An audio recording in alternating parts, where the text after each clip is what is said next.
Welcome back, Shinners. Welcome back to the Shindig podcast, where we get under the skin of the trials community. My name is Tom Hutley. And I'm Matt Pengelly. And today we are getting under the skin. It's our first brand. Yes, first official bike manufacturer. Yeah. Which actually sadly... Everyone will have ridden one of these bikes at some point in their trials career. And if you haven't, are you even a trials rider? Yeah, or unless you're a new trials rider. But even then, I think there's still some knocking about.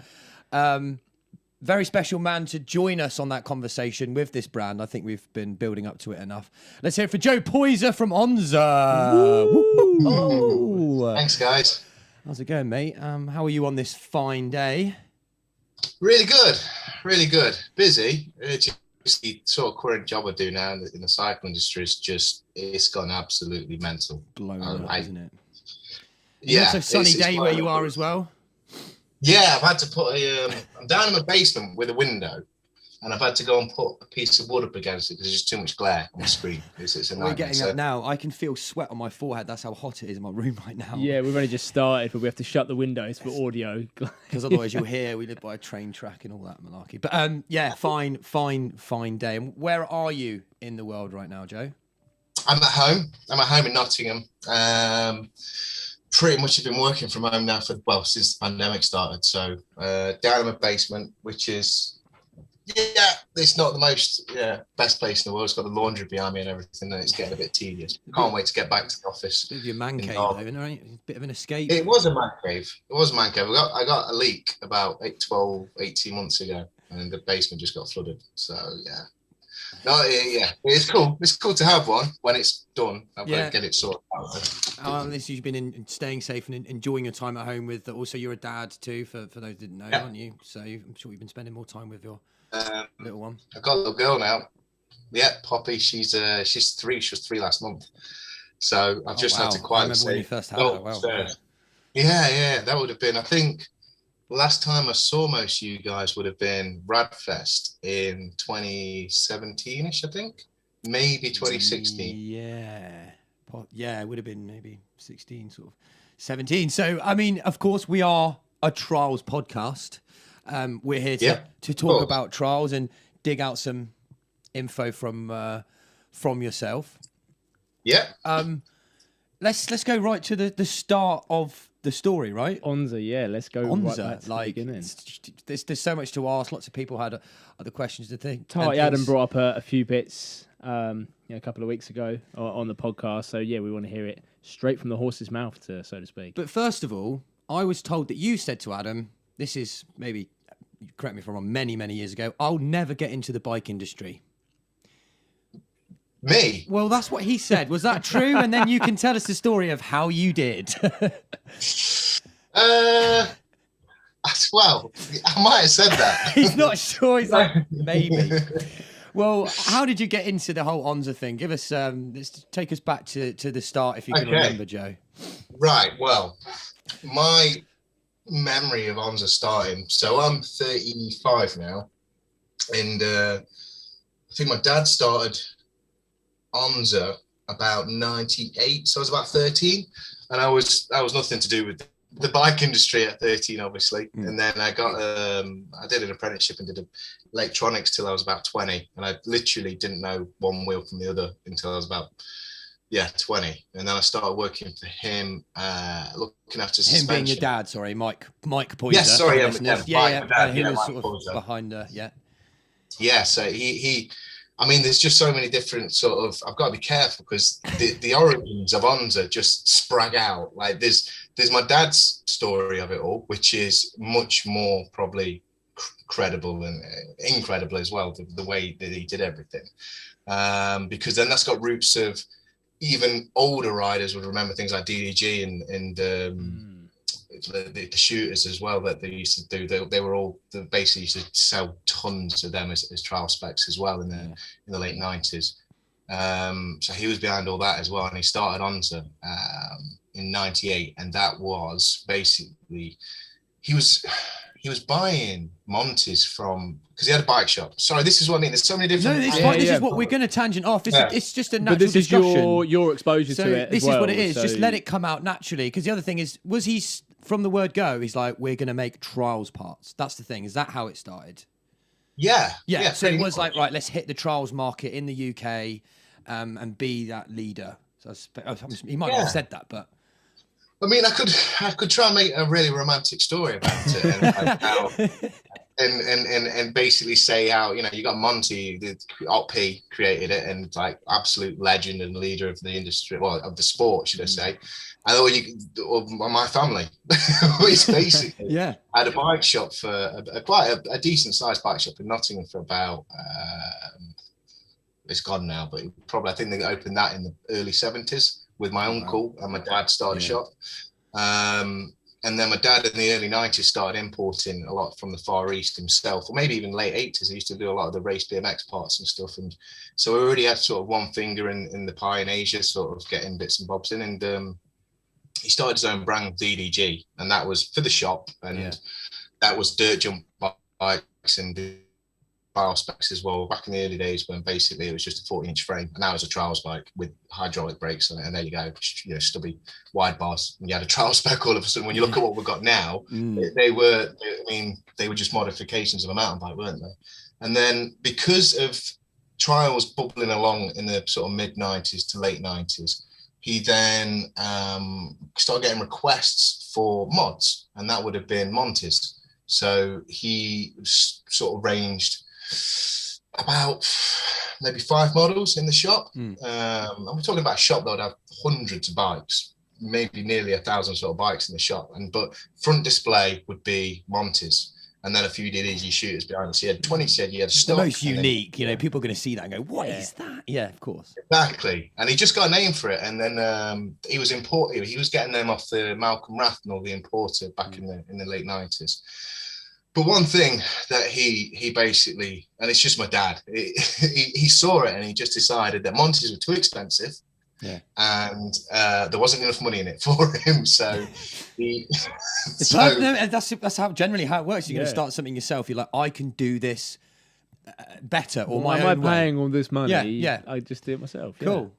Yeah, I mean, like I say, if I wanted to put a romantic spin on it, and I think deep down that he's not daft, that he knew that if he wanted to grow trials as a sport, as more customers coming, it's all about money at the end of the day, to get more customers coming through the bike shop, and also people traveling from like Birmingham, like 50, 60 miles to come to the shop to buy a Monty or to buy a DDG, or they'd have it mail order to them, because this was before internet was around. So it was all about before Tarty bikes was a thing, because that was like the first.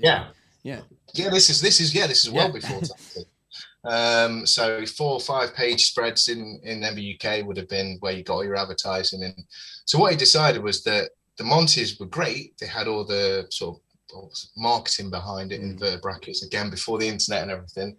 But he wanted to make them cheaper, and so he had to go. And DDG was already this dirt jump brand that he built into trial specs. And then he decided that he wanted to do a range of mods. And at the same sort of time, he was very into trademarks as well. And this is where it's a little bit of a grey area that I don't know the 100% in and outs of it. So ONZA, the brand name, the trademark, was made in the late 80s. And it was a couple of Californians, I think. Was it Americans? I think there was... Yeah, it's an American brand. Right. It's an American mountain bike brand, and they were in the early 90s, in late 80s, they were so popular. They were so innovative. They made tires, they made grips, they made. I tell you what, because Matt and I had a personal exposure of this. We've been doing a bit of bike repairs during this lockdown, right? And someone turns up on a bike, right, like a 90s mountain bike with the cantilever pull brakes, and it's got the cow horns on it. And I was like, Matt, look at those cow horns. Look at the logo on it. It said ONZA. We were like, what? The same logo, like the big Z in it, you know. And I was thinking, like, this must have been like one of the first things ever made by ONZA or something. So technically, yeah. And see, we thought interesting that you had said that. So we were so amazed. I mean, it's silly things like that, but it's where I think the thing is, like, from a trials perspective, me and my dad can definitely sort of say we are ONZA 100%. You know, it was our family's brand for a long time. prior to that, the mountain bike the bicycle industry knew ONZA as this American brand that again made all these parts. And my dad used to sell in the shop as well, so he was very much sort of he knew it was a popular brand, but it kind of disappeared in the early 90s. And I think this is where it gets grey, and I don't want to say the wrong thing in case this cast gets out to the wrong people, because there's some salty people about it at the end of the day. Yeah, definitely. Of course, yeah. But yeah, pretty much the brand fell by the wayside. I think it got bought out by another larger company. Then that larger company ended up sort of not doing anything with it. And trademarks, you have to renew them. And you have to renew them in different areas. So there's one for the EU, there's one for the UK, there's blah, blah, blah. So all around the world. And they kind of let everything lapse. And my dad was well into this at this point. So he was, because he'd already registered DDG and he was registering other things that he wanted to make his own brand. And I think he'd been a bike shop owner for 30 years. He would have been in his sort of mid 40s. And he was like, I want to be a brand. Like, he used to work at Raleigh before he opened up the shop. And he caught the bug of creating his own. Sounds like some serious bike industry experience, basically.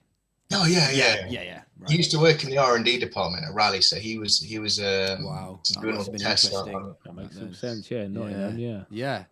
In the 70s, so it would have been kind of boring by today's standards, but yeah, he knew what he was talking about with bikes, even though he's not particularly a cyclist, and neither am I. We are very much bicycle industry, and I think that's really good sometimes to not to have the passion about the riding side of things, because that's when you can get a bit too sort of, you know, if I was trials diehard and that's all I was inside, and that's why we started the business, we'd probably be jobless right now. That's the way I see it. That's the reality of it. Wow. Yeah. Yeah. So pretty much he did the bike shop thing. He wanted to start his own brand. He noticed that ONZA was up for grabs. And I think he ended up registering it in the UK as a UK brand, and it cost him a nominal fee. And then he registered the stylized logo as well for a nominal fee. And then he said, right, that's my mod brand. I've got my stock brand, mountain bike trials. And mod brand's going to be ONZA. And then he came up with a T series. So it was obviously T stood for trials. So you had a T Bird. I think the T Bird was the first. Do you know what? I never thought of that. That's what the T stood for. About the other day, fuck? Of course it is. V brakes. T Pro, because that was like the Pro model, was it? A hydraulic disc brake one, Not disc brake, hydraulic. I'm sure well done now. Sorry, Joe. Yeah, that was a good sort of. That's cool. I mean, this is proper scratching the back of my head at the moment. Like, I remember being going out on one of the Christmas parties, because I did work for my dad, and my brother was a large part of ONZA as well, Chris. And he's 10 years older than me, and my dad's sort of 72 now as well. So I'm the youngest one left out of the Poyzers in the cycling industry. And I can remember being like on a Christmas do when it was like 99 or something. And like, you did a Partridge in a Pear Tree song. Like, five. So I remember that. There's about 15 of us like in this Italian restaurant. I wouldn't say I was pissed. Or maybe I was a little bit pissed. We've had a few drinks before, Joe. Obviously. Well, yeah, now I'm just saying. Joe was, you were, jolly. Joe was jolly at the time. Not surprising. But yeah, I remember basically they were all replaced with different trials bikes that we were building for that Christmas. I can remember like the winter of like '99. It was epic. The amount of trials bikes that again, this is before Tarty. This was pre-internet. This was mail order. This was the good old days, and we were just smashing ONZAs out left, right, and centre. Because I think the TV, which would have been the cheapest model back then. So again, I'm a Saturday lad at this point, so I'm like maybe 14, 15. But a TV would have been the cheapest one. I can remember that being about 219 quid retail. Yeah, it's about right. I was just thinking, because that was my first one. I had to convince my parents it was like a Christmas gift, and it was like, I think it was This one's got a seat, 249 or whatever. Because that's what the bottom line was. It was like entry parents. level. Had to wait until Christmas. I couldn't get it any other time of year. It was like, right, save it all up for then. And yeah, that was the entry level. As far as the frame designs and everything else that came from that, my dad would have had something to do with it, but that's beyond me. So the late 90s. And then I kind of went on a sabbatical away from ONZA, did my own thing in electronics, lost my job, came back in 2005. I was at work for 2 weeks. He sent me to Taiwan to work in a factory for 2 weeks to get my head around stuff. So I got through in the deep end. So he's already asked you at this point, like, hey, can you come and run ONZA with me? That's no. He wanted me to run because the bike shop was called Super Cycles, so that was the business name, and then there was obviously sub brands under that, DDG and ONZA, and then he had another one called Super Shocks, and Super Shocks was he was starting to be like a suspension specialist in the UK as well, so he was importing X-Fusion and spinner forks as well. So we were the service center, and what he wanted me to do is come in and basically get my head around suspension. Not from the bikes, not really anything to do with bikes. Come in, learn suspension, and become some sort of suspension guru and do all the maintenance and repairs and everything like that. Which I did. I did that for 2 weeks. Came back, and then about a week after I got back from Taiwan, it was all right. We're going to go and do the cycle show. I was like, okay, then where's that? It's down at the. I think it was. The Excel Centre down in London. Yeah. I was going to say NEC in Birmingham or Excel, Yeah, NEC was the bike show, I think, in the late 90s. Then it became the cycle show down in Excel was the first one I went to. And that's when I got my first taste of trials. Like, that was, I think it was in like September or something. And Ben Slinger and Danny Butler were riding for us. And that was where I first saw my first piece of trials, because we built my brother. This is where my brother comes into it more. My dad had nothing to do with these shows. He'd sit back at the shop doing his thing. But my brother was very much passionate about, he was big into the trials scene. So it was like showing it off and displaying it, so to speak. Yeah, pretty much. He was like the marketing power for us, because he was going to the races and the trials. And then he pretty much doing what I'm doing now in the mountain bike side, but he was doing it for trials. But then to the point where he was building all these trials courses for all these shows and stuff for people to come and watch. I'm pretty sure I might be mixed up, but that one had some big name riders there. And obviously I didn't know him from Adam, you know what I mean? I think we had it was called the International Invitation or something. If anyone knows this, that might be listening and they might know, please comment and let us know that particular event that Joe's talking about. Some people do, mate. They're just like, I know exactly who was there. That was this year, and I had a baguette for lunch. It was like, I think Chris had built an outdoor course, and then if you qualified from the outdoor course, you came into the main arena. So obviously all the crowds were at the show. Came in, but outdoor was like, there was cars involved, so you were like as obstacles, and I can barely remember going out there. And then like Chris Ackrick was there, and he was partnered up. Maybe Martin Ashton was there. Honestly, it was the partners. It was like one rider rode one way and then the other rider rode the other way. So it wasn't even like a normal trials. It was something a bit like a speed trials relay style. Kind of, I think I've seen similar things like that, urban street competition style things. But that was your first. Like, you didn't even know about trials, but you watched it and was sort of. Yes. What did you find? Like, wow, this is mental. What was your first impressions of that? It changed a lot. Because it wasn't that I was completely, it was not like I didn't know anything about bikes. I did work for my dad as a Saturday lad probably for about 3 years. And in that 4-year changeover from being 16 to 20, we kind of went from DDG shooters to seeing, I think we had like the Limey had just come out, the original Limey frame in like the gunmetal grey with the green logo and stuff. I remember that one. that had just come out. So I can remember thinking these bikes are getting a little bit extreme now, because they were morphing from a mountain bike to quite an advanced trials bike. And then that's basically, I was just like, it's become much more technical. It was not as streety as I once knew it, and it was all about this sort of striving to be higher, bigger, better all the time. It was almost like it's getting a bit more competitive rather than this underground sport, and it was becoming a little bit more focused on. Do you know what? Thinking about it now, I mean, it's a controversial thing to say probably, but that's where I think it started going wrong. and I'll say wrong as in the trials. Yeah. Personally, Yeah. I think the fun element started getting lost in the late 90s. It was super popular because it was really accessible. Bikes didn't look alien; they looked like bikes. People could do trials on a mountain bike wherever, and they went out with their mates, and there's no pressure. There wasn't that much competition at that time. No. Think about that. There wasn't, if any. I don't know. I can't. Monty. Yeah, definitely.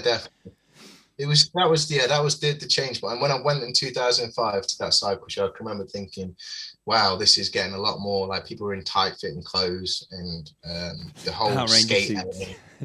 Yeah, that was the thing. It was like in the late 90s, I mean, there was a fashion as well. Everyone was wearing like Hawaiian shirts and big baggy jeans and airwalk trainers and stuff. And then suddenly everybody was in Lycra, and I was like, that's right. Steve Rogers will let you off in that old school video of him. But probably then maybe it got a little bit more customizable, because when you look at like a lot of the old ONZAs and that, they were just like, they just always had the standard bars and stem, and most people didn't really deviate from that. They just bought that as kind of a fun thing because the price was right. They could go out and learn it, and I think that was the initial success, really. It's just, there you go, that's all done. You didn't need to tinker with it. There wasn't really much of a market to do that. And I think what you're saying there, when it evolved, when people start wearing Lycra and getting more into it, more brands, it became more specific in terms of geos and things, and I think that was what you might be alluding to. I think so. It definitely started, like you say, I don't know. I think it's because it's a different type of... I think everybody knows that ONZA, love it or hate it, made a lot of trials riders in the UK. 100%. It's something we're going to touch on. There's like, without ONZA, it was entry level trial. I can't think of any way if I would have started trials without ONZA. Simple as. Many people would have had the same experience. Prior to that, in fact, if you've had an ONZA, comment below. I'd love to know how many people we can get talking to us, being like, Joe, we've had 2,000 emails. They've all had ONZA. It's just... Because think about it, at the time and what it was ONZA, you alluded to Monty. I think in the more sort of 2005 era, there was like Saracen, the Mad frames were about as well. I think our main competitors when we first cracked off, like, we didn't really have that much of a competitors.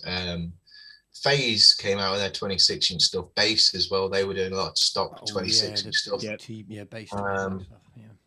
But they what I think they didn't realize was how popular the mod market was. The mod market was the catalyst. That's what, because it kind of almost appealed more to like 11, 12-year-old. And the base and the FaZe, the stock market, the entry-level stock bikes were, I don't know, I suppose you're aiming at an adult and they've got a bit of money and they actually want to buy something a bit better. But the mod market, that's where it was at. Kids practice the basics of a mountain bike on a trials bike because they can't. A mountain bike's too big for like a kid. Stick them on a 20-inch trials bike. It's like, well, you can learn your mountain bike techniques kind of on this, which I can see what you mean. That kind of took off more than the rest. But you always, I think ONZA always tried to provide, or what am I trying to say here? They listened to the demand of the industry. Things like you guys went in to make 24-inch frames at one point. That was a very small thing, but you did. You made your own brakes with, in the tensile stuff. You were working with them. Yeah. Like, it was whatever the industry needed. You guys did see a market for it, and you were like, very much, you were very much into the riders as well. Like, what do you want to see, guys? What do you like? What do you want? And I heard that from you. Well, innovation as well. I remember on the ONZA site years ago was the one with the chainstays that would drop, so it could then run a belt drive in theory. It could run. Oh yeah, I remember that. Yeah, that was pretty mad. I think that sample might be kicking around in the factory still somewhere. That was my dad. There's a later question about that. I was like, we're to it now. Is there any way you can find out if there's any lost, unused ONZA frames knocking about somewhere? You'll have to. Matt's thinking about starting a trials museum. So seriously, I want to start a museum. Honestly, there would be if like trials museum stuff became valuable, my dad would be loaded because. Well, bearing in mind, we thought. We might have to ask ONZA as well, because we weren't the first people to necessarily use the term shindig in trials. Oh, yeah. Here we go. No. He's probably got the trademark, actually. He's going to come sue us now. Your dad's So another comment, we'll swiftly move on to that bit anyway. I've made a note here that says you did do ONZA shindig pedals, didn't you? Yes. Yeah. They I do mean, exist. obviously, Absolutely petrifying pedals. yeah, I can remember him doing them. They were basically just platform pedals with decent. Well, actually, no, I do remember this. There was two designs I found. So there was a platform one that you're saying. Yeah, there was a platform pedal, and they had some nasty pins in them. And really then nasty. there was another one, which imagine a cage pedal, but double cages. Yeah. Yes. Do you see? So you've got a cage within They a were cage. like thick. Yeah. Like Yes, wearing I remember heels. them Like as well, yeah. your pedals had heels, like. But I just found it so hilarious coming across it because I didn't actually know that was a thing until after we set up Shindig. Oh, really? Because I was looking. Oh, I kept quiet about that one. Because I was looking for I was typing in Shindig trials and I came across these ONZA pedal and I was going, oh shit. Can we do this? Let's just do it anyway. Joe will never know. Oh, no, Mike will never know. It's fine. I think the thing is that it's such. I'm surprised that maybe.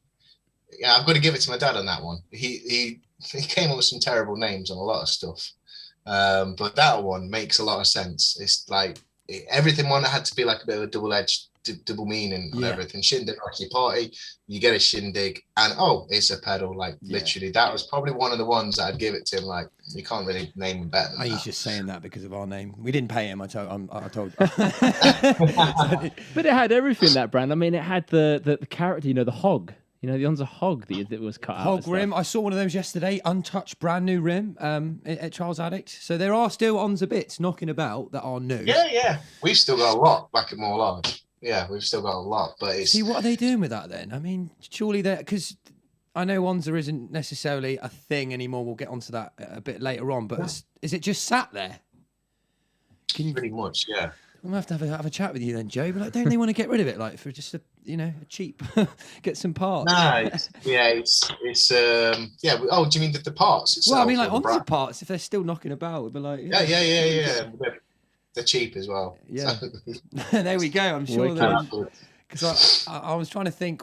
I wanted you to try and list. Can you remember anything that you guys made and manufactured in terms of parts? Was it every part or?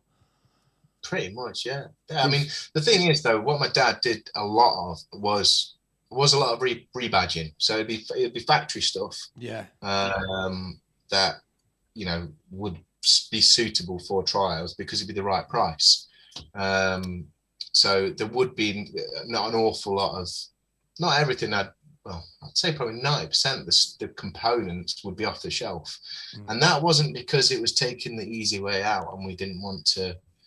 We didn't know how to design something, or we didn't know what to do with it. That would do. We'll put ONZA on it and we'll sell it for this much money. It was more. It's about the production side of things. Yeah. And that's. It'd be kind of worms. Well, ironically, I can see how bright it was. Wow, Joe, that is bright. Yeah, exactly. If you're listening to audio there, Joe's homemade window blind, just for the sake of this podcast, just fell over. Just decided to. There we go. To collapse in there. Yeah, but I can see why. I mean, I've only got one example springs to mind that I still have a pair of ONZA Hognesium pedals. Put your own spin on it, put the nice ONZA logo on it, and they're desirable. They're lightweight. They're perfect for trials. So there's no reason why. No one else was doing over-engineer it. Yeah, to do it. Yeah. And no one else was doing it. Oh, are they for trials? I want to buy pedals for trials. Well, ONZA like, well, these will work for trials, so we'll put our name on it. Yeah. I think that was the thing. I was going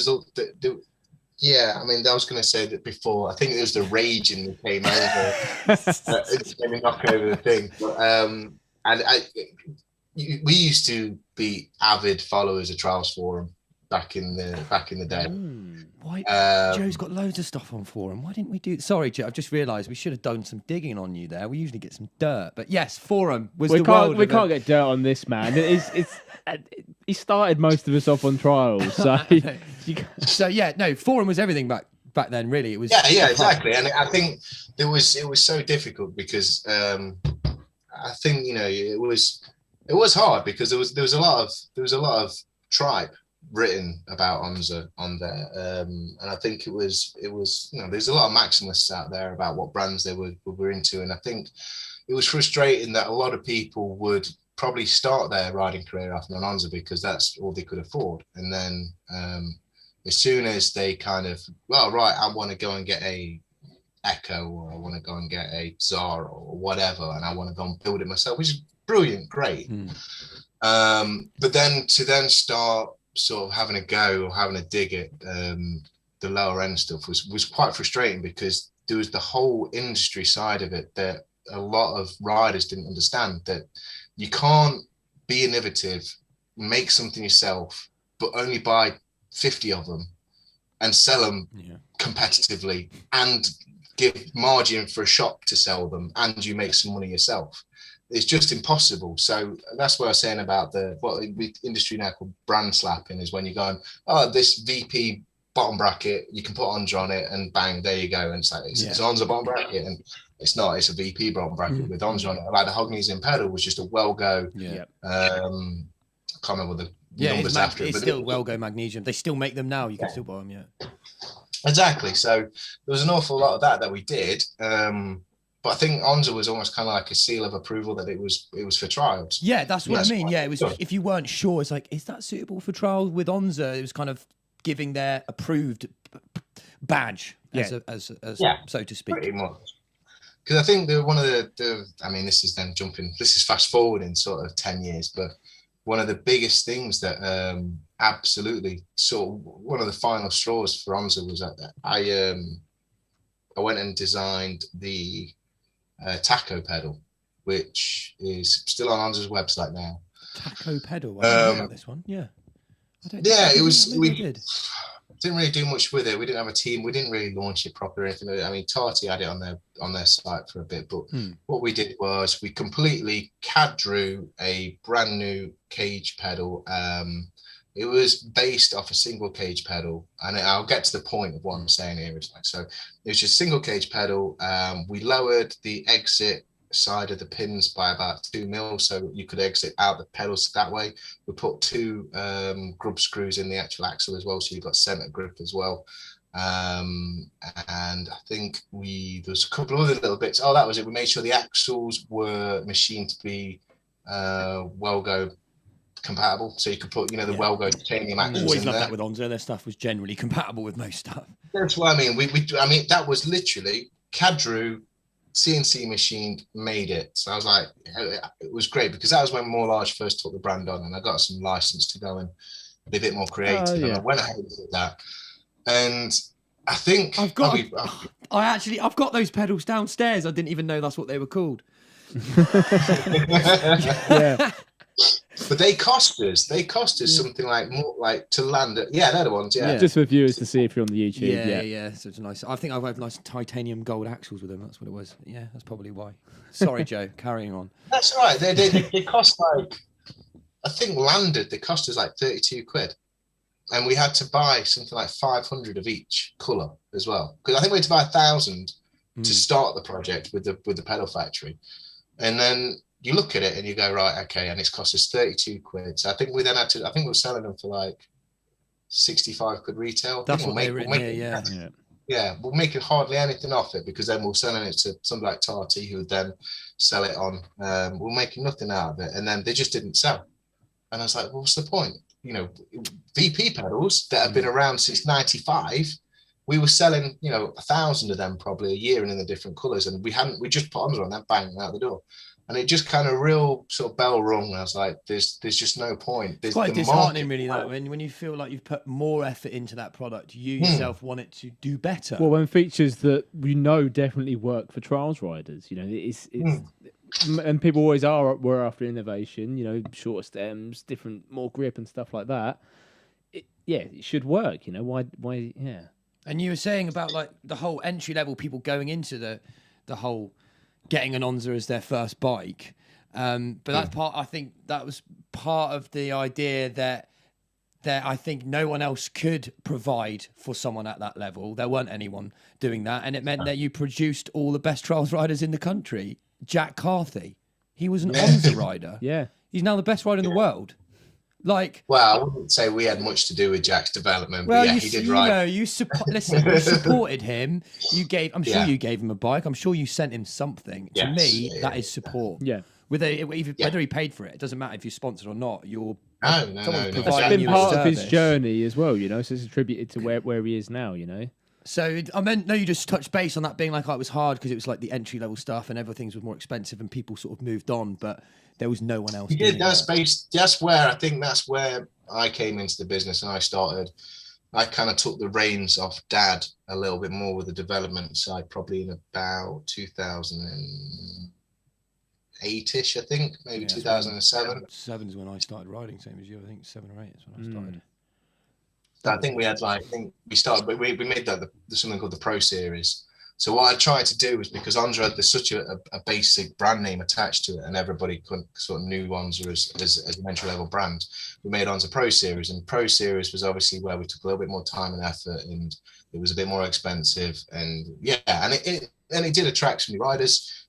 We got to play around with some different ideas, and that was pretty cool. So when you say the Pro Series, I might be jumping ahead here. Was that like the ONZA Ice? Was that the first Pro Series? Oh, here we're just checking my knowledge now as well, because one of my favourite frames. Absolutely love that, and that was my first ever encounter of you speaking to you on the phone, because I phoned you up. I remember I was working in a bike shop in Cox. Oh, a similar story I'm about to share, yeah, working in a bike shop, and they were like, oh, we've got an account with Moorlodge. I was like, you kidding me? Can I order this frame? Yeah. Phone him up, sorry, we've got nothing. And then Joe phones back and I just go, no, there's one in the window, but it's got no disc mount because it's version 1, but it's the very last one. And I was like, can I? He was like, give you a discount. Yeah. So because it was out of the box, I remember that was my first ever conversation with you, Joe. Really? Wow. And then I had I had a similar thing, because it was you could buy it from more large B2B, or you speak to yourself directly and you get rider discount. That was the thing. The one thing you never failed to do. The white and green Limey mod 1, and then the Limey 320, the gold one, which I've only just recently got rid of. Like a few weeks just a couple of... That is actually, probably from 2008 to 2013, we did a lot of mod Pro Series frames. And prior to that, if you actually think before that, there wasn't anything. The only thing that we did was the Limey came out in 2005 as a stock, as a frame only. Yeah. But we didn't. I mean, I think the T Light might have been classed as, because I think when we had like Chris Ackrig and Ben Slinger, obviously Ben Slinger was world champion, and I think we got him to ride the T Light, and Ackrig used to just ride a stock T Raptor frame. He used to break a lot of them, but he was a stock frame. Well, you needed someone like, you needed to be doing that for R&D, because otherwise you're really not going to fully know. And I think Chris definitely was a man for that sort of testing, wasn't he? Yeah, it was before me, but Chris actually came and lived with my brother, I think, for about a year as well. You just soaked up and learned all that from Chris too, I'm sure. It was that's beyond. That was about a year before, maybe 2003. That was. It was a couple of years before I started, but pretty much. There's been. If you name a rider now, I would be surprised if we have had some sort of dealing with them, apart from like the Spanish guys. Yeah, well, that's what I'm saying. Anyone who made an impact in the UK scene as a trials rider. Yeah, of course. But like, it was not that glorious. And it was always, maybe it was just me, but when I was like learning first for years, everyone wanted to be sponsored by ONZA. Everyone wanted to be sponsored by ONZA. That one Christmas I got the ONZA TV, and everyone was like, what ONZA did you get? That was literally what it was. Like, I mates who got the T Comp that was in like the navy blue. Oh, I remember when that came out, it was like the best thing in the world when I was a kid. Like, oh, it's blue, and it's like, oh man, it really does. It was everything in trials back then. It's the only thing you knew is everything. I felt I invested everything into it, being like, yeah, ONZA this, ONZA that. I want to be sponsored by ONZA. Like, it was crazy. There was kind of like two booms with it. I was going to say, which was the main sort of boom for you? But you said two booms, yeah. There's the boom before I was really involved with, like I was saying about when they were doing that Christmas song. It was all the different TVs and T-Birds all and the stuff. 90s stuff. I think that was probably more impactful because we, as in the family business, was distributing it, selling it out to the consumers that were coming through the shop. People mail order, and shops were then ringing us up and buying it, and that's unheard of. You don't ring another shop up and say, "Can I have your brand?" So my dad was bringing the stuff, and he was making a margin for dealers as well in it, and that all got a bit mental. And I think that's when it got a bit too much. Like in 2005, that's when he wanted to give the distribution over to 2006 over to More Large, maybe 2000, whenever. But then the second boom came after McCaskill's 2009 Inspire video.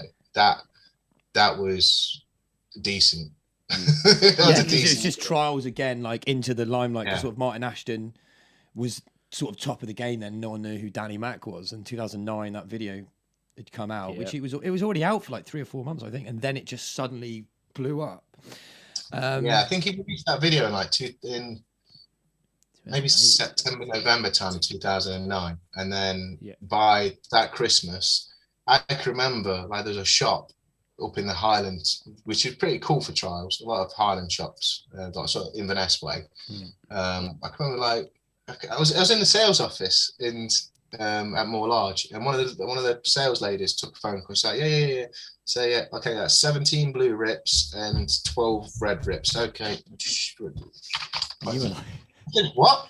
And she says, oh yeah, you saw 29 rips. Wow. I says, oh right. And he says, oh, that's just what he sold this week. Oh wow, what a boom. Wow. I know, it was absolutely mental. And I think like there's hot pockets all over the UK that would do big business. But I think that year, 2009, sort of through to 2010 summer, that sort of window. Yeah, and you were supporting the Bike Trial Federation as well. You've always done that from day one. You know, ONZA was the main sponsor of that. Am I right? Not from day one. I think we were the first people to sponsor it, possibly, that attended as a sponsor anyway. I think there might have been some side sponsors in the past, but I wanted to support that. That was where I saw the alarm bells in front of us, whereas new riders weren't coming through the door, and that was affecting us. We survived on numbers rather than you got two types of business. You've got a business that can survive on low figures but low volume but high turnover. Whereas we had, because there were cheaper bikes, we had to rely on volume of sales, and we could see that going down. And as that was going down, like, right, we've got to try and make trials better again. And that's a difficult job, that is. So not to make trials, but make trials more popular again. It's extremely hard. The first thing I could do was like, right, okay, let's go to the Trials Federation, go and sponsor it, give them some money. So that might be able to get them a bit better podium setup, or it might be able to get just to basically oil their infrastructure to try and make things a bit better. And I mean, Barbara, and Brian as well, like, it was brilliant working with them. And I attended most of the races back then. Then it came a bit of a waste of time, because I was just seeing the same 70 odd riders at a good way. That was a very good. Really created some very good friendships, I'm sure, seeing the same people. And, you know, despite us being in different cities every time, I'm sure every time we saw each other, Joe, it was just like yesterday. It was always a good laugh. So I can certainly relate. Oh no, honestly, like old friends. Some of my best friendships have come. And you always came to the events, you know, from what did you come? Well, you come to a lot of the Rad Fests as a brand, you know, and created a place for people to be together. Created the ONZA tent. It was a chill out area. There was a shop. You were just like helping people out, just being a part of the community, which I think that's, as a brand, is super important. I think that comes from me not being a rider. I think you have to try extra hard. And I think that was the other thing as well, attending all the trials and Radfest and things like that. When people can put a name to a face, brand name to a face, they can talk to you about it, and they can say, oh, all right. So, and that was one thing I want to try and get away from in the mid 2000s and late 2000s. That ONZA was like almost classed as a corporate company, because that's what people thought. They kind of thought, oh, this shitloads of ONZAs out there, must be some big massive brand. Of course. And like there must be, you know, so and that was a thing. I think a lot of the smaller brands that were picking up a lot of popularity, that was again just because they were smaller brands. And then I realized you needed to go out and see the riders and basically, and that was the other thing as well. I needed to learn, I needed to find out exactly what riders wanted and try and deliver it to them. It was always something new. I was, whether that be a brake or a stem that they were bringing out to. I wanted to ask about Tensile, right? Was that part of and that was that within ONZA? Good Or what one, was? yeah. Yeah. It was, My dad he was on a roll, wasn't he? With his, Yeah, I with his couldn't brand name. remember, but I feel like it was. So, because they at one point like they were the go-to cranks to have. Oh, I've messed up the threads on You the can insert. replace the Guess what? threads. Replace the insert. Like they don't do that anymore. Like that's not. A Yeah, thing. that was a thing. I think.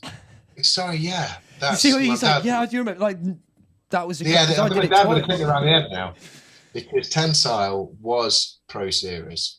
Technically, in the first incarnation, Tensile was what my dad had implemented to not be tarnished with the entry-level budget stuff, and anything that he had any sort of patent or anything that he designed himself was a Tensile.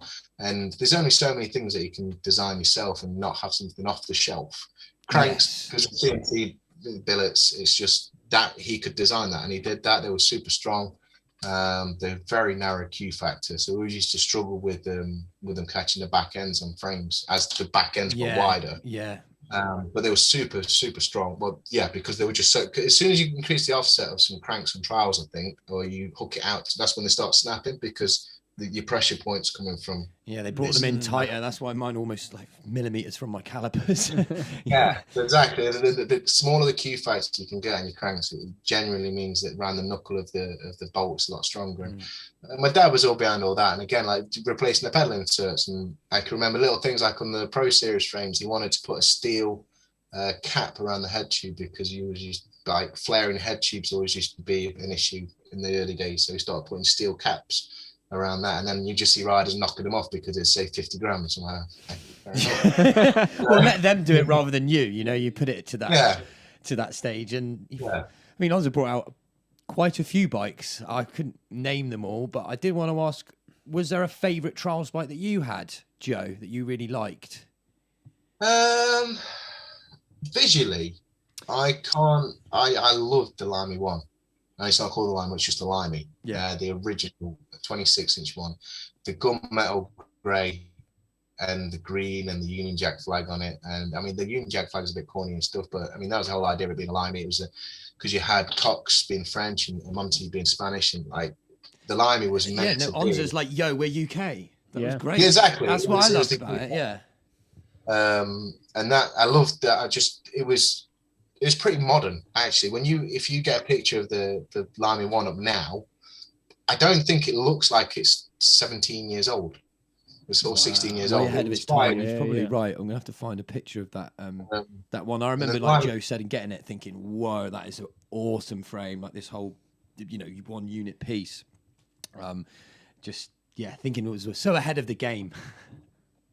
The Limey 360, that was one of the Dolphin, like. Oh yeah, that was a 360. Actually, I'm getting confused. Yeah, that was The first Limey was the other one. I like the look of the 360 because it was very unique and different. It was two massive hydroform foam, but it was, I don't know, mate. It wasn't my cup of tea, but like it was. I still thought it was fairly modern. I only changed it, like I say, a couple of years ago, and I come out like on a ride, and everyone's like, "Whoa, I've not seen that in years." I'm like, it's still good. Like, and some really older ones. There was the ONZA Skull. You remember that? The Skull, yeah. Black and red. That was like, it was a bit like, that's where you got, I guess, the foundation of the ONZA Ice as well. It had the same head tube as an ONZA Ice. So. Came out at the same time. The Skull. The Skull was slightly lower BB. And what about Zona? Zona. Yeah. Oh, yes. Yeah. I forgot. That was well remembered. Well remembered. So it's an anagram of ONZA. Can you... Yeah. Zona Zip and Zona Zenith. Zona Zip, the Zona Zenith. Can you That's go into that, cool, Joe? because we're out of it now. I can be honest about exactly, it. mate. Say what you want. It's all right. Martin Ashton's already slagged Danny Mack off in his podcast, so you're all right. It was. I've got to be careful because it's fine. Maybe we've already had some. Who's still riding Zonas now? They're still going. They did not break. Oh, they did not break. Yeah, they did not. I'm sure they're still out there. I bet someone's got one. If you've got a Zona, comment below. I want to see one. They were heavy. Yeah. But now I think my dad really couldn't stand what he would call fat tax, which is basically when anything that would be overpriced, and he was very much like, he knows how much a frame costs, and he knows that if it's got a bit of CNC on it, or if it's got some bits and bobs on it. But if he could actually visually see something that shouldn't be that much, like he was trying to bring in bikes and give a dealer margin as well. Do you know what I mean? And make it accessible to us, by the sounds of it. Without Mike, the trials may never have been accessible to most of us. Wow. Exactly. Yeah. And that's what I mean. He was happy to maybe only make £8 off a TV if another shop was selling it for him.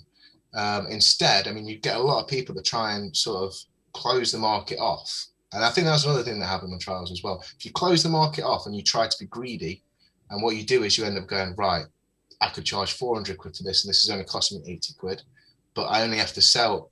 I don't say that I can only afford 50 of them to bring into the UK, but I don't mind that, because if I sell them for 400, I made a load of money off it. If no one goes out and goes, I'm going to buy 50 of this, I'm only going to make 8 quid on them because I want to buy another 50, and then another 50, another 50. And then it just became too many people were coming in and going, yeah, do you want my £400 charge frame or my £450 charge frame? It was like, that's just, yeah. So what he did was with Zona was he made the anagram of ONZA, and then he ripped off two very well-known brands. Yeah, there was like the frame. Have you seen a picture of a Zona Zip? I mean, we don't have to say the name of the brands, but if you've seen it, then yeah, you'll know what it is. But that was one of the good factors about it. It was like, yeah, it looks the part. It was the part because of how strong they were. I always find it funny because if someone had broke a frame, this is what we used to do as sort of kids. You broke a frame, you cracked it, you go, you need a Zona, man. It like became a term because it was just so solid, and you're like, it's like an ONZA but even stronger. It could take some shit. Now there was I mean, to be honest with you, the Zip probably wasn't so much that side of things. So I think the Python was just the Python. Yeah. Like it was a good frame. It was Craig Lee Scott was obviously big poster boy for it. It was massive. Everybody loved that frame, and I think my dad just got the off chance to get one. But I think the Zenith, the 26-inch version, probably was doffing the cap a little bit to Cox, sort of saying, yeah, we can just buy this and sell it for this much. Well, you know, yeah, and I think that was pretty much it. I mean, I it's not very PC, and it's certainly something you want to find me doing. I think what you mentioned there is really respectable for anyone who's worked in an industry or has a shop or knows someone with a shop. To obviously what your dad did there in terms of pricing and actually letting other shops being able to benefit from this, because you know, having a distributor, you know, being able to import it, distribute it, the shop then makes something on it. It's, you know, how the supply chain should work, really. It's not right that someone who doesn't do any of that, doesn't look after the shops, doesn't do squat, can make so much on it. So it's a real admirable thing to do, and it's like... It's very difficult as well. I mean, like, you've got the tax as well. If you bring in bikes, like, as we were, like 98% built, how you normally get down to a bike shop, you have to pay sort of like 14% duty on them as well. And like obviously everything was above the board because that's how we were doing things, because we were in the industry, we're selling to the bike shops and everything was ticking along like that. So there was like we had to not make a lot of money to make sure it was widely accessible everywhere. I think that was a frustrating thing, really. I think like we probably as a family probably could have lived a bit healthier. A few sleepless nights, long drives, stupid hours to events. I know you had that sort of lifestyle, Joe. Every so often we'd have a chat about that. So I know that was hard work, mate. Yeah. And if no one said it to you before, fucking thank you, mate. Thank you so much. Like, that's, you know, my opinion of ONZA is the one brand in the UK that really gave to the community, not just making parts accessible for somebody, but they really just sort of, I felt like they gave something back. I felt really like a personal level of contribution from you, even into my riding. All I did was buy parts from you, but it just felt like you went above and beyond to be like, are you happy? And it's like, I'm just Joe Bloggs from down fucking Cornwall.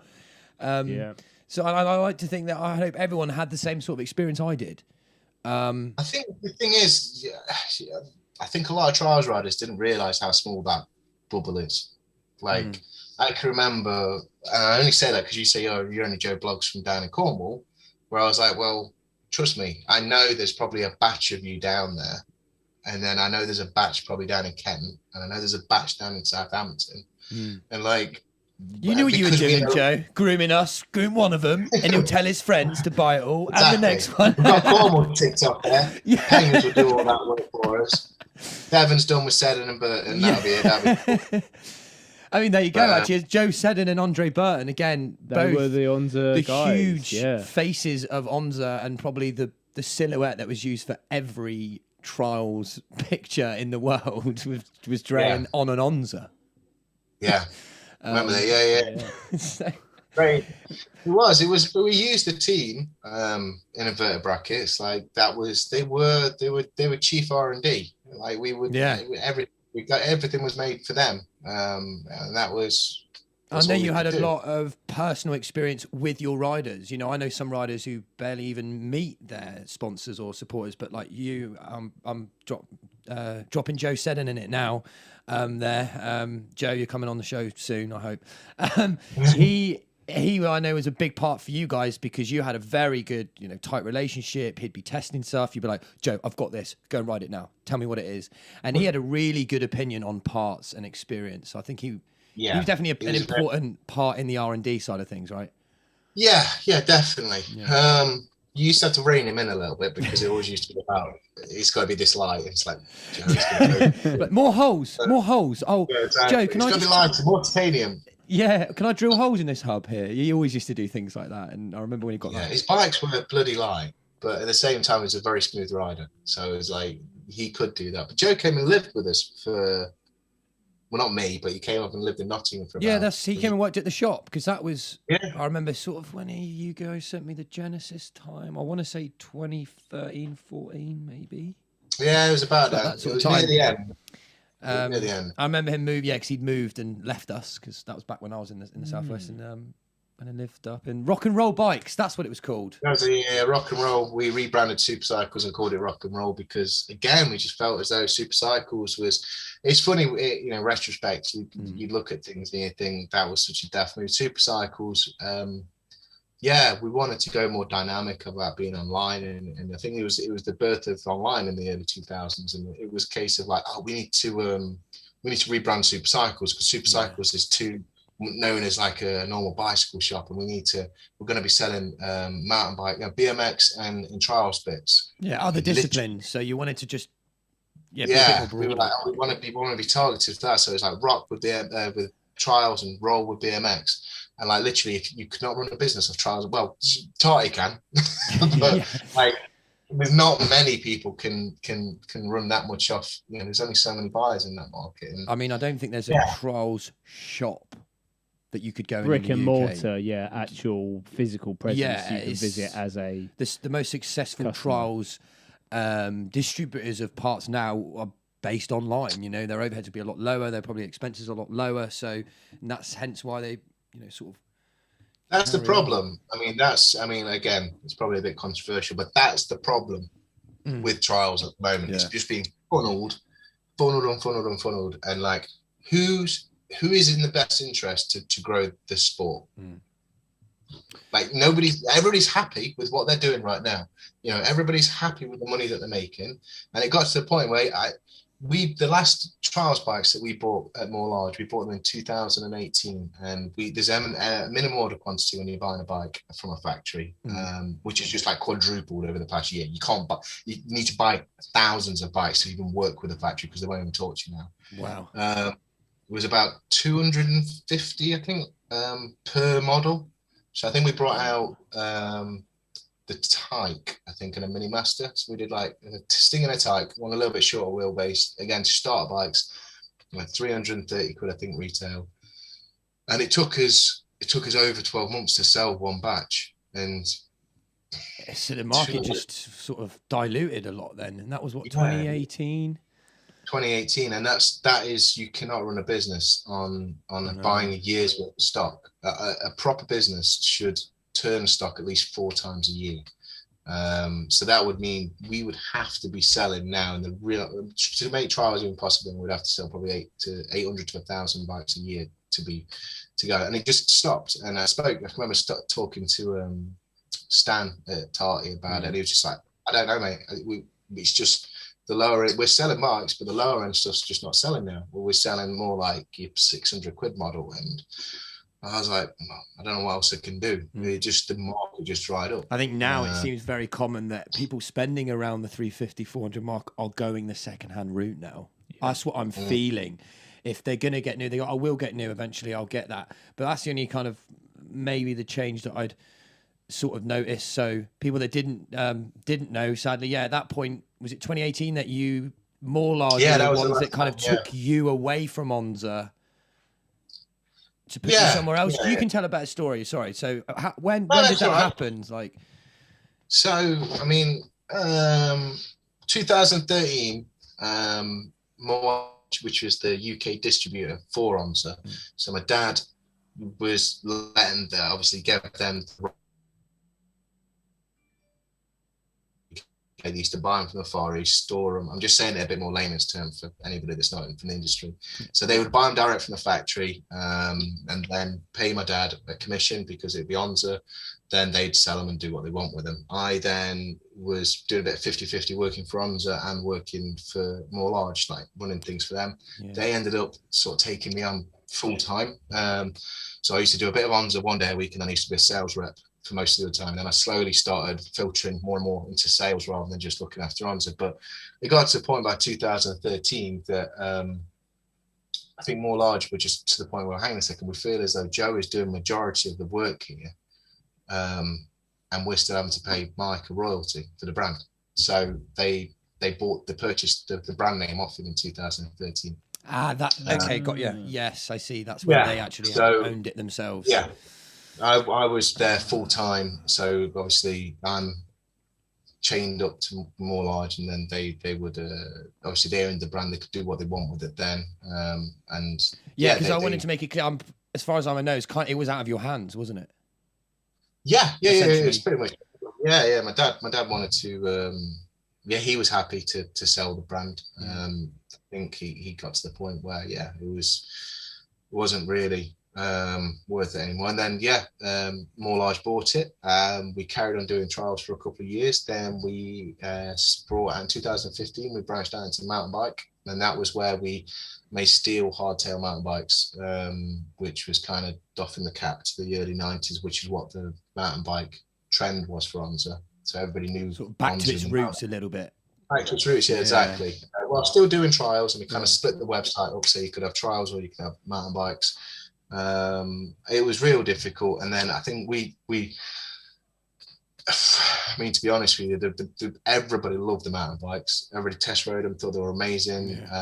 Prices were good. We just bought too many of them. We overcooked what the market was. Right. What happens is when you buy too many of something, you can't keep things fresh because you've just got too much stock. So that slowly started killing the mountain bike vibe off, because again, you can't go, oh, hang on a second, everything's gone 11 speed now and everything's 140 mil travel, and then does it, and you can't, because because you've still got all these bikes, and we just, because it was, you just get left behind.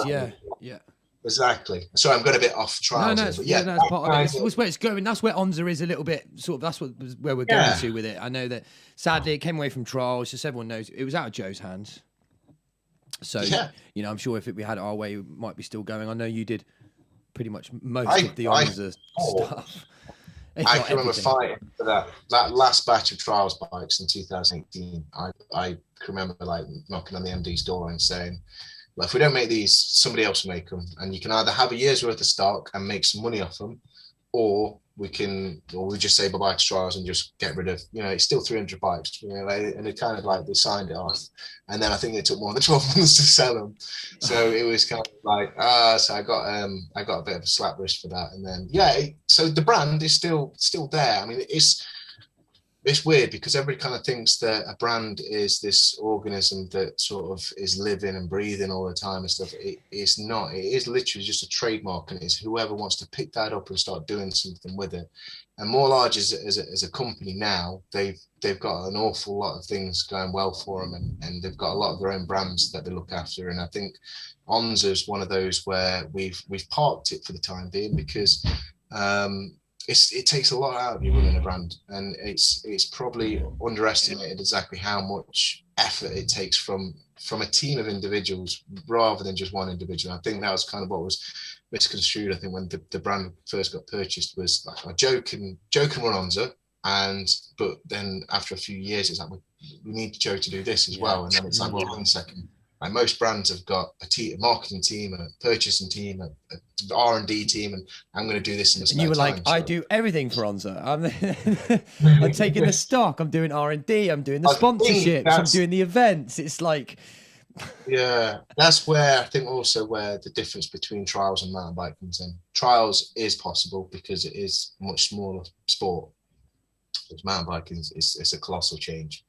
It's you suddenly start realizing real research and development and the stuff that goes in there, and you start going, hang on a second, this is not like trials. I'm not belittling trials. No, I understand. The different kind of just the testing side of things. I'm sure again completely different. There's no suspension involved with trials. Well, I've always said trials is kind of like the bottom end, kind of pikey end, like just it will fit. That goes in that. Yeah. Whereas like mountain bikes and like one downhill. Size. All clicks together. It's one size. You don't even have to. You don't have to make like an 18, 20, and 22 inch, do you? It's just like one size. That's your size. Yeah, and you buy a bike that fits necessarily your size. Whereas, like, one day I'll ride a 20-inch wheel, the next day I'll ride on a different size wheel. Like, there's no other sport that does that. Yeah, my bikes. I've got 2 bikes of different sizes.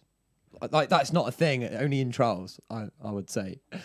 No, exactly. But yeah, it was.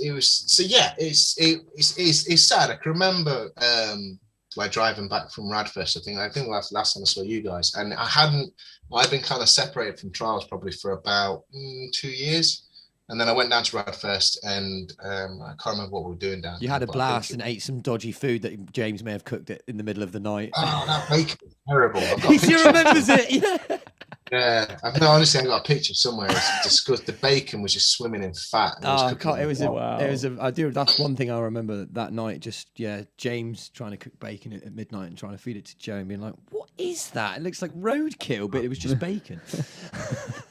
I did. Yeah, it was. I can remember that. I can remember driving back. I can remember just thinking I don't think.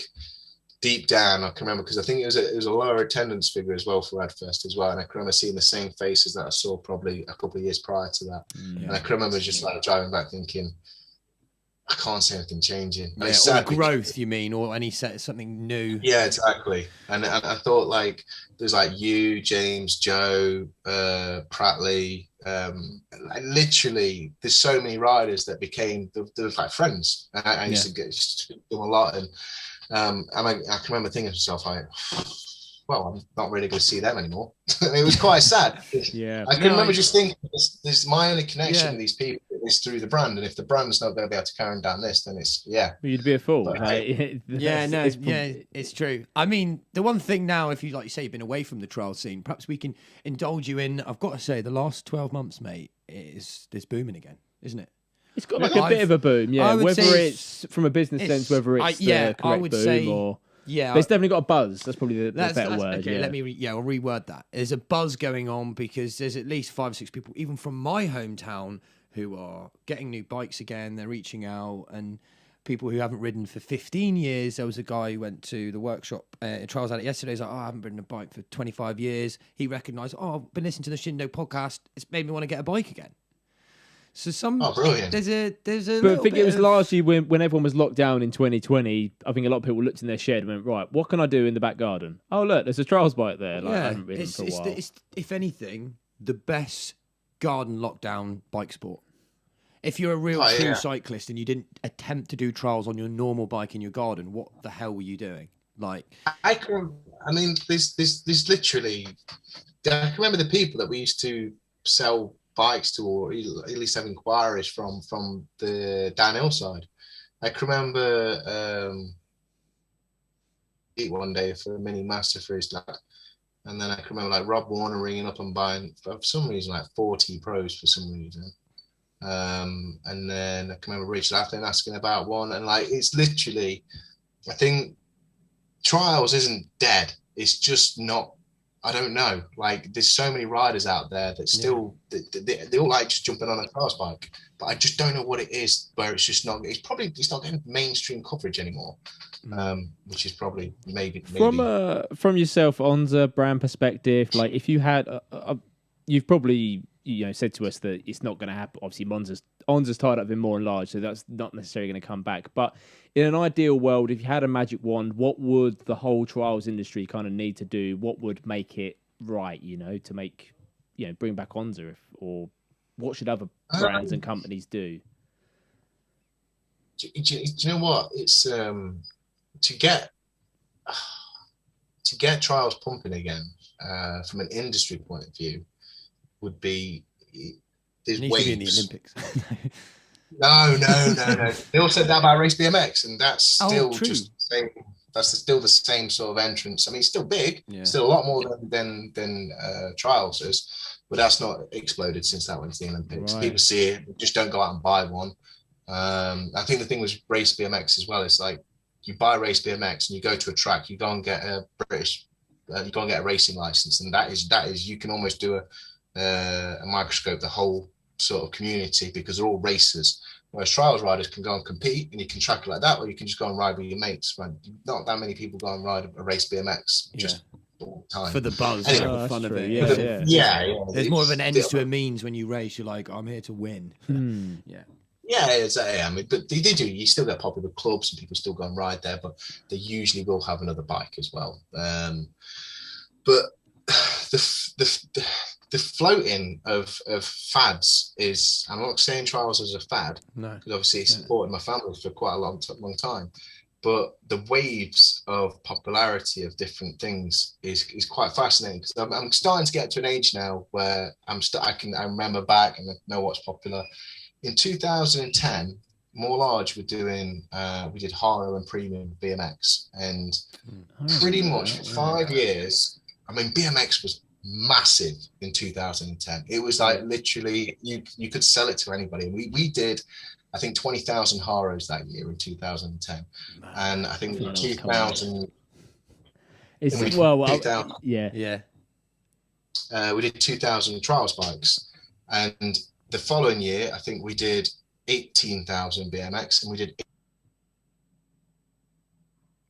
it was like 12,000, 1,200. It was like 10% of that was trials every time. Like it married itself for about 3 or 4 years, and that's nothing to do with each other. It was down to the kids.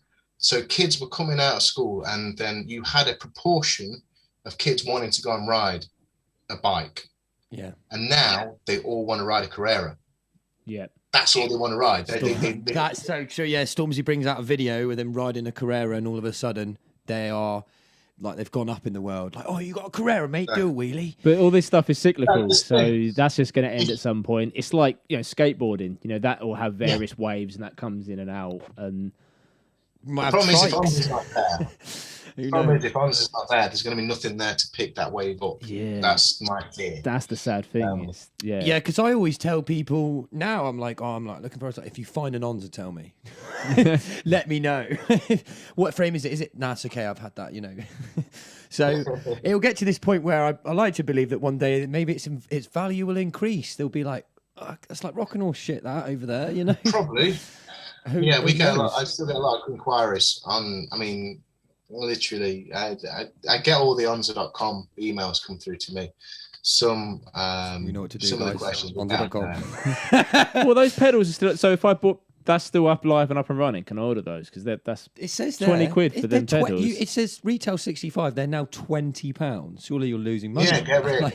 Just to get rid of it. We're losing a lot of money on that, and then we're paying about £6 carriage on top, which is free shipping. So they are like, let's just get. I'm tempted to order a few sets. It's like we thought we were getting stitched on shipping, but wow, yeah. I mean, nowadays that's the thing, like, especially with the EU and all that. It's just becoming that much more expensive. I think to go back to your original question about to get trials big, we need to see what happened in the late 90s again. I think that will, regardless of me, regardless of ONZA and everything else, I think the Danny Mac boom that we had at the back end, like 2009, 2010, was definitely kids wanting to be Danny Mac, and there's a trials rider needed a trials bike and an ONZA, and bang, like, yeah, there we go. But that magic that happened in sort of 98, 99, 2000, where people started getting more, like, what we need now is people to start converting their Carreras into trials bikes and starting to do trials on Carreras. As daft as it sounds, they need to be able to do trials on any bike. It's not necessarily them. You need this bike to do that.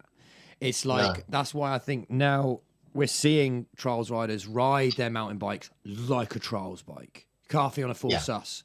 He's doing back cops. He's doing, and this is a bit what Martin Ashton actually. This might be the only way we can really touch base on the rest of the bike world to be like, well, by the way, yes, this bike is a trials bike. I can do this, but you can do some on this. Yeah. If you look back to like the early 90s video clips of trials at the UCI, like, because it was a segment of a downhill race, wasn't it? Like, you'd go and ride the same bike and you'd go and do a trials course, and like you'd get like time penalties that would go against you, I think downhill or cross country time. Yeah. It would be a pretty basic trials course, but the same rules applied. And like that's the thing, and again, I don't want to put. We just got too extreme. Like the no saddle thing makes a hell of a lot of sense, obviously, and it was just the progression was so radical that when I think we did, I mean, literally, how many riders do you know that turned into demo riders or show riders? All my friends, all of my friends, and you think, well, hang on a second, there's got to be, apart from last year. How many trials demos are going off weekendly? Like, that goes to show people aren't looking at them demos and going, I want one of them. Because there's everybody's doing it. The demo scene just went massive. There must have been, at least I remember when a couple of years ago, I could see friends, I could see Joe away somewhere, there's Scott up there somewhere, there's Andre over there somewhere, you've got Ben over there somewhere, you've got Rich Pearson down there. There's 7 or 8 display teams happening all on the same day. So in theory, that should be the best advert going. Yeah. So what Joe is... just Andres. Sorry. And then you got 360s. Sorry, that's only Andres. Then you've got 360s up in Scotland, Newcastle. Yeah. And then you've got Danny Butler's as well, the Extreme Trial Show. I'm plugging everybody's. Yeah, it's perfect. No, we're all in it. Yeah, absolutely. But then obviously they're doing like the Midlands, and Rob Poyzer and that lot were doing sort of base of the middle belt, 360 doing the North, even though they do everywhere. And the country was covered. Yeah, Scott Wilson and his down in Kentway. What I'm saying is, literally, I would love to know if we could get a community and see if we can map out how many demos get done, like not this year because we're losing a lot of time, but next year, how many demos go out there and like still nobody wants a trials bike. Why is that? Because I hate to say it, people look at them demos and they think it's a circus. Because they go, I was about to say, it is. The word in my mind that's just bubbling away is either circus or a zoo. You know, people, or a clown. You just look at this guy, what a nutter. People don't go to the zoo and think, right, I'm going to go home and get me this exotic, because they can't. So it's the same with a trials bike. I'm not going to go home and get that because they can't. We also use that term. Reason, kids are looking at that and not going cool. They're going, wow. But it's I'll like never be able to do that. Like, I can barely do that on my feet. Like somebody put a sword down the throat or something. It's like, oh, wow. It's like gobsmacked. It doesn't make somebody want to go and do it. And I think it's because they look at the bike and it's not got a saddle. Look at how wide them handlebars are. It's only a little whip. It's got a fatter back wheel. And like, you start looking and thinking, they've made that bike to do this special trick because I've never seen it before. And that's the disconnect. That's where retail and it happens a lot. Is that custom made for you, sir? No. Oh, you bought it off the shelf from ONZA, actually. You know, you can go, oh, I didn't know. Absolutely. And that being able to relate to a parent, which is what Martin touched base on a little bit. You're like, I'm not buying my kid a bike with no seat. All that money and he can't sit down. That's a load of shit. Like, that's how they view it. And that maybe that Danny Mac thing helped that booming era in sort of 09. Yeah, 2010, because he looked like he had a saddle and his bike was 24-inch at that point, was it? The blue one? Yeah. So it didn't look too far off a mountain bike. So it wouldn't seem that sort of specialist. So basically, does that mean we need to get seats on our bikes? We've had an intervention here, you know. Well, because we say to each other, we clown around, but that's the wrong term. We do. We're referring to us as a circus. And I say, like, sometimes I'll put even an emoji, like, you know, check out the clowns at the circus. And you really hit the nail on the head there again, Joe. Display teams are just a bunch of people in It's a a circus, all yeah. cramming into a van, pulling out a rig from it, like like a clown. yeah. And then we have late nights Terrible. and like we're nutters. Steve-O, not Steve Rogers actually. Yeah. Steve-O, the real Steve-O from Jackass guy, Jackass. yeah. He was a clown. He went to clown college, and look at him doing crazy Clowny stunts. sort of stuff. I can remember the first bit of trials I used to see again. I would have, like, when I was 14, 15. So I would be the age of a lot of these riders now as well. That probably just do mountain biking now. And then it was all about on a 26-inch mountain bike with wide bars, HS33s, and it'd be drop-offs. You basically get to a shed and you drop off it. And so you were really good if you dropped off onto a rail and then hopped off that. And then some people then learn how to hop up onto a rail, but it was only about 2 or 3 foot. And then, do you know what? People looked at it and went, wow, I reckon I could do that. And then you go and see a demo, or you go and see a trials, like actual trials competition, and you go, mate, he's just bounced 6 foot in the air.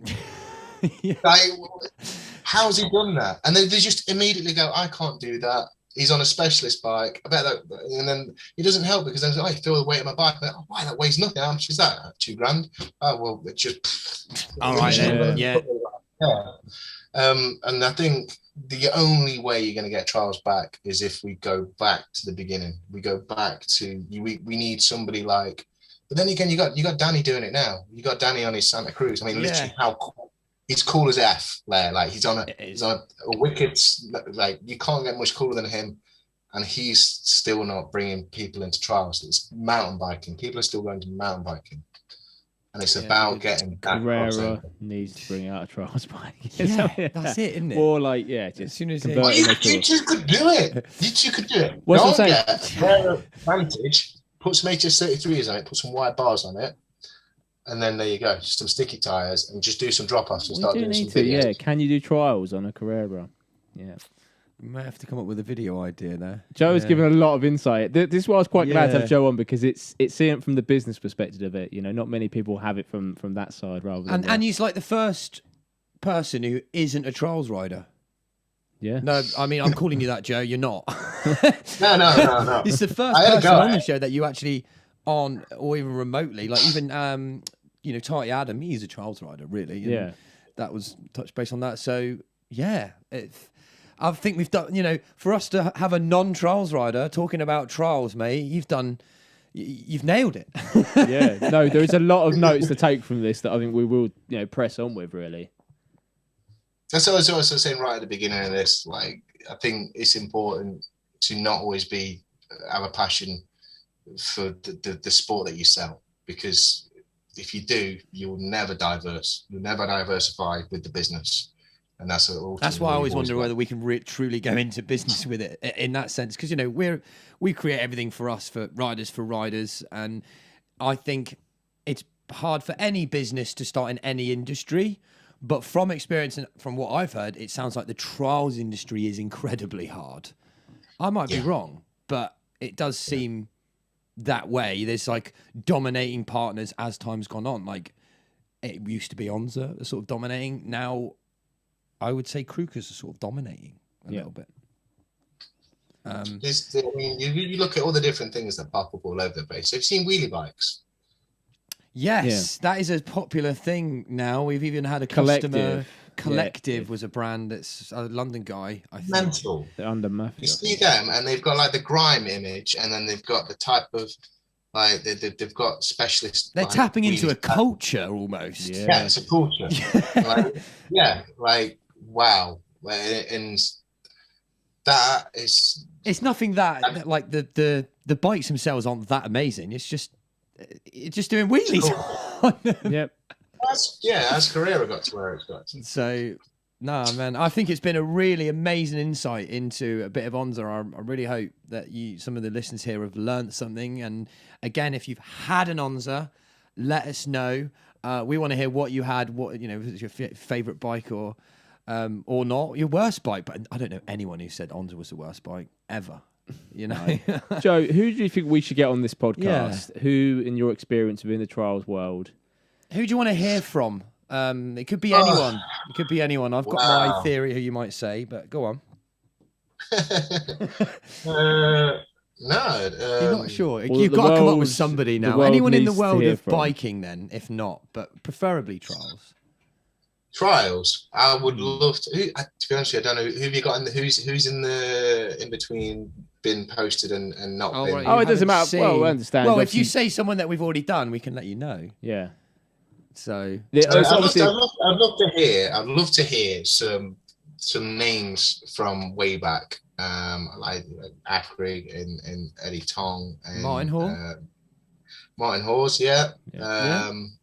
And then I think, yeah, that sort of, I think they probably would be able to shine a bit more of a light onto what we were just discussing then about the how mainstream trials got, and they were there seeing all that then. That 90s movement, you know, that seems to have been kicked off, and I think we did touch base on last week with Martin. It seems like it was a really good time to be in trials, and we were just a little bit too young.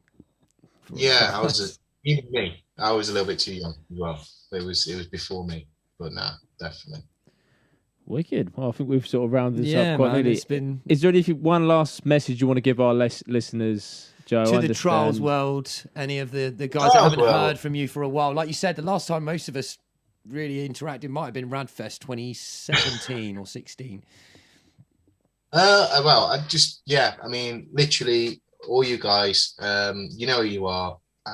Anybody that I've met sort of in the trials world, sponsored, you weren't sponsored riders, your friends. And basically, yeah, I miss you all. Like you wouldn't have ridden for us or worked with us or collaborated with us unless we liked you. And yeah, it's honestly, it's a shame we don't get to see each other anymore. And hopefully, you know, next time there's a Radfest or something, I find an excuse to go down there. But well, there is one this year, Joe. We may not expect you to come be there perhaps this year. It's penciled in July, beginning you know, of July. But we won't force anything on there. Coming. Yeah, I know. You know, being a dad has its responsibilities as well, mate. And I'm sure you've got very, very busy with more large, but it's still good to hear that you're still in the bike industry and still got your toes in the right place, really. And thank you for finding the time to speak with us, because you do it's been great. Hectic schedule, yeah. Yeah, man. Yeah, really, it really means a lot. And you know, on behalf of the kind of the trials industry, A lot of people, will want to everything hear this. that you've really done, mate, and has huge. And I don't actually think you realise some of the impact that you've made. So again, we've said it before, we'll say it again, mate. Thank you so much for everything that you really did with ONZA and drive it. Essentially, mate, you were ONZA. You say it was a trademark. You were ONZA. Your dad sort of was there in the background to help you, but you were it, bro. And thank you. Thank you so much for everything man. you've done. It's been an absolute pleasure. We've been the Shindig Podcast. I've been Matt Pengelly. I've been Tom Hutley. And you've been Joe Poyzer. Catch us every Friday on your podcast platform of choice, and regular media. It comes out on the YouTube as well, so make sure you subscribe. Yeah, make sure you over comment there. below, give it a like. If you were an ONZA rider, if you wanted to see, maybe one day we'll bring ONZA. Do you want ONZA to come back? Should we take this? No, I'm not going to say anything. Just let us know what you thought. Any messages to Joe, and I'll send them back on. So again, absolutely amazing. Thank you so much. We'll see you again next time. Bye-bye. Ciao for now. You